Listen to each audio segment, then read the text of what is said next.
nhớ rong tại ý trong mẹ phong dư sa đà nông nọ cu rong chơi rong nhung cu giờ là một thả ý ra sa chi hùa tập bê sa đà tâm nông tuần gì một thia sa chi hùa nọ nữ trừ sĩ nhớ đó sa mươi quần xài lúc sĩ hẳn đời ya xong ít xe cho bùa gì chậu tận đời mà có sự chân và trừ sĩ lo nọ cu giờ ý có sự chân và chọn trái cơn gọi lý thế này ý trong mẹ phong dư mong sa đà nè cú dùng mất cho là một thả tập bê sẽ đợi tông nông lọt chơi lòng nhung lọt nông lòng mò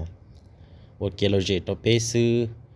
thì chỉ ra sự chân là có giờ ý ra và một chân cân cầu lý thia nhớ tàu lúc sĩ hải thòng thở để lại cô mù lên lấy hải rong một bó bó chỉ là như bao thì đợi lúc chuồn đợi nửa chỗ hồ bị chơi tuần tới sẽ cho tụ đá là giờ đá phí như vậy là chỉ bao liền nữa lúc sẽ hệ thống tới nè giờ lưng từ một tuần nào một rón nào lúc sẽ thống tới chỉ nhưng là hệ là chơi bao giờ cho sống chọn đồng ô tô lại cũ chỉ tàu lúa mù lo tàu thắt chặt đời đi lâu liều tê là những chỉ tàu lúa mù ô tô sủa ô dễ là đi thiết là những ô tô daily ít đẹp quốc tế cho toàn đá thế cho nó sắp bể lại xứ chỉ xong ta sẽ mua ô tô này gì nếu mua lại ô tô thì mình nhồi lại thia thì chỉ tồn tại nữa hay là mò này thì mình nhồi lại cho mua nông nhung lại ý xong là chỉ thích cho tao mới ý xong phò thì chơi rau xứ chỉ ở này xin ta lúc sáng ta chỉ lúc sáng hậu hoặc là chơi dân nè lúc sáng ta chỉ tên này tên gì là chợ liêu tế chỉ chợ một liêu tế đâu thắt chặt ta chỉ ta chẳng thấy những họ rong thia chỉ là thêm một tết đó dễ đó xuân đó trên cái thằng cái một số tọt tê trên cái món cái tụi nhiều rau đó sầu lúc chạy tê trên cái họ mù này nó giải yên ít còn chỉ để li ít lúc chạy lo lúc chạy tao xứ nhưng chưa bỏ tụi mình nhiều tao cha trên thằng cái một tê và một đế rủ đồ bể lại trên cái chơi chỉ bỏ tụi mình nhuộm cho khó thì trong cánh sau là vỏ đó lại chỉ bỏ nát rút ra lại chỉ người cú xả thì mình nhuộm nhân đầu sư để đọt đò thì chịu lý trả chỉ người cú đó sinh rồi và tê sư cha thằng cái và tê ta su cái lò thì chỉ nó tụi mình nhuộm qua lạiส่วน nông我liệu têอยู่ตาsu mà mình nhuộm những quaอยู่nó mì chẳng nông đợi chỉ lý chỉ nó mình nhổ qua nè chỉ cố sát tiền chỉ trong gió lại chỉ vì cho nhẹ cho cái chơi nhiên chơi chia vậy thì đầu sen rồi liệu tê sẽ dùng nó bây giờ tàu mình chỉ dân chỉ trong mua bao đi trò khán giả đó tê mình tụi mình nhổ thì chỉ có câu la thì chỉ lúc tê lúc chơi vậy thì chỉ nhớ cá liệt sao tụi mình nhổ đó lỡ chỉ tao cá cái là muốn nó xuống đó là cho cha chỉ bỏ tụi mình nhổ lại chỉ lúc sau thằng đó chỉ tê dân mà lấy dân muốn chờ tại là mà chờ nó mà chế rồi chỉ mà lấy tua nữa chỉ cho mà mò nữa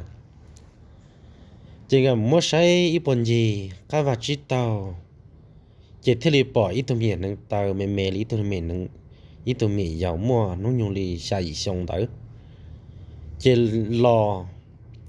bể lò tê lò chỉ nhắc khai là trong cái lúc chế chỉ hậu chế chỉ bỏ năng tơ là chỉ người ta một sai rồi sáng đã cá cha chẳng gì sau lúc ra là đồ hậu lại thia mà thầu tế lầu và chế tế nhưng mà là trà sữa trên cái thì tao tụi năng tơ chỉ thế li một trong là cá tế chỉ lùm trong tiền thực tế trên chế to đồ bể lú rong bể lại trên cái chế chỉ to cái tụi mình nhua chế cả tụiอยู่trong tu trên cái mà đi làm một chế nè chính cái mà đi làm một chế chính cái mà làm một thả trâu nhẹ trâu gì trâu cứ trâu ti trồng cái năng cái trà sẽ đời tuôn trâu ban thì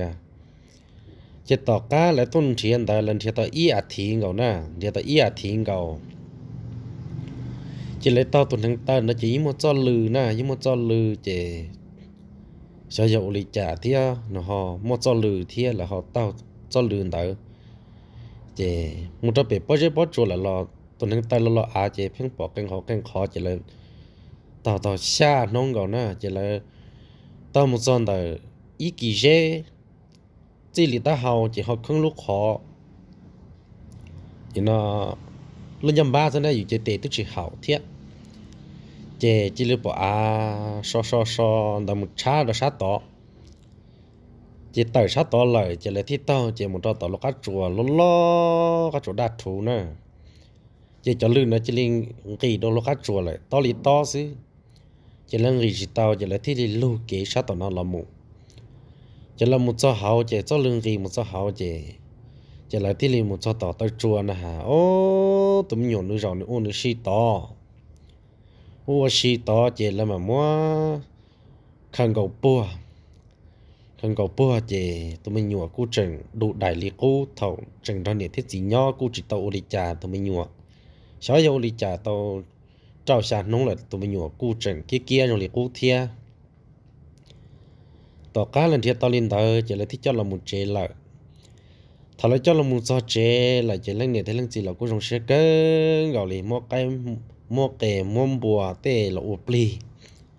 là ô lô kỳ tụi mình nhọn đó chỉ là thế li chạy thà trảเลยà thà hải rong đó chỉ là những chỉ tàu lúa mùตัวหนาตัวหนุ่มnhất đó thà trả đó li chỉ nhất đó họ là lúa rò họ chỉ chỉ mấy tu huli tu nữa nè tu nó mà nó tí hơn rau lào là nè nó nông dùng tí mua thà trả li bê châu sòng là nè mà nó do cho nên này nó hai lũ tao chỉ là lan chế có chỉ hai cái gì là người chế những chuyện nó đấy nè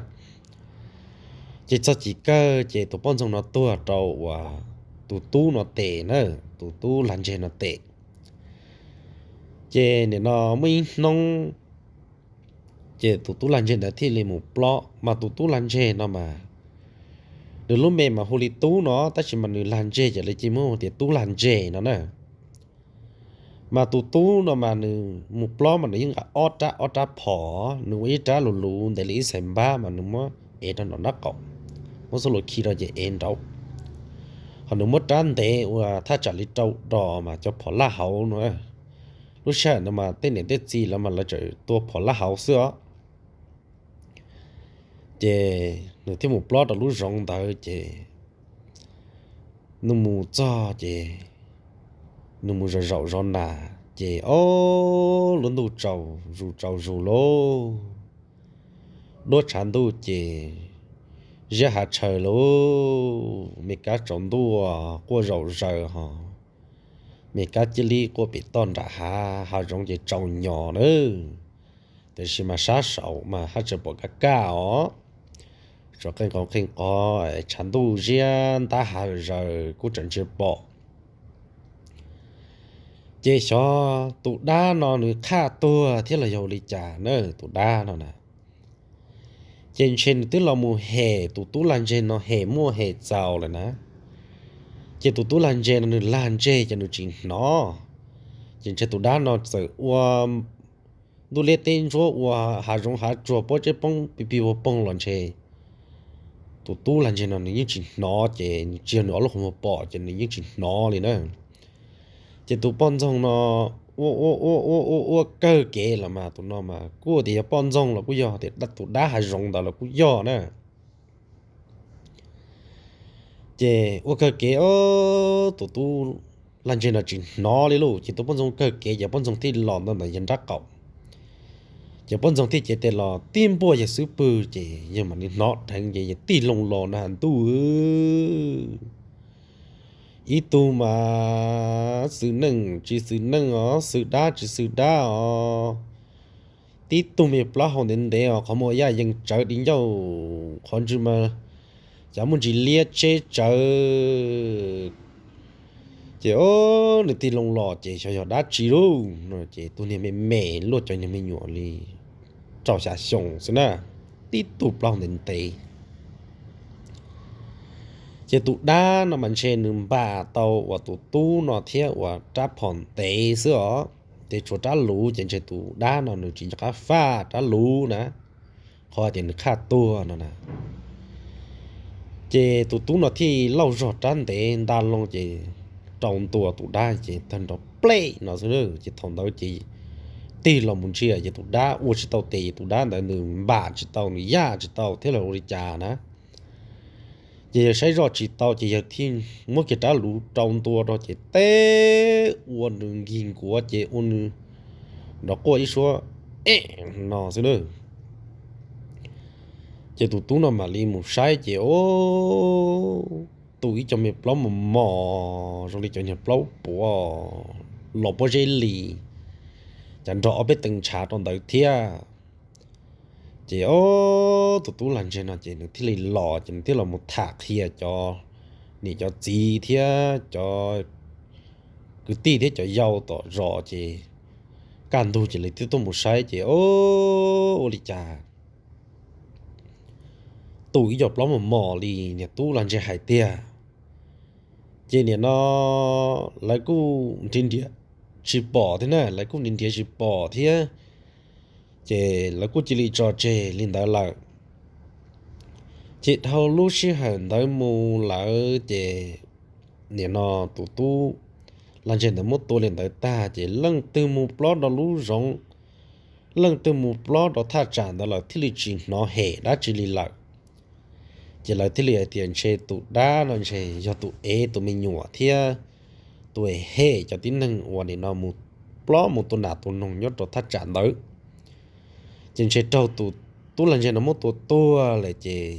thiết lý trình nó là một hệ cho tính năng nhất trâu lú rầu là một dùng một plot đó thắt chặt chỉ là một plot thì mù chỉ chỉ một đá chỉ là một có là một cuộn lại chỉ ra cứ hùa cũng muốn cho là thả sau cho chơi nó sư chỉ giờ mua xí hở thì họ mua lử ra là cũng mà li thả ở đây sẽ đợi lông cho nên lừa từ họ nhiều cú hài cứ hùa đa năng thì thay ổn nào họ lử giả là tao nên bắt sang gặp trong YouTube thì gọt like gọt share gọtติดตามผู้ดูกูที่นั่นchỉ cũng muốn cho nó thả sau lên nó sư và tí chia sẻ thì ý trong cái phong yêu sợ đời này yon chi sẽ kiến nó cá nhau rồng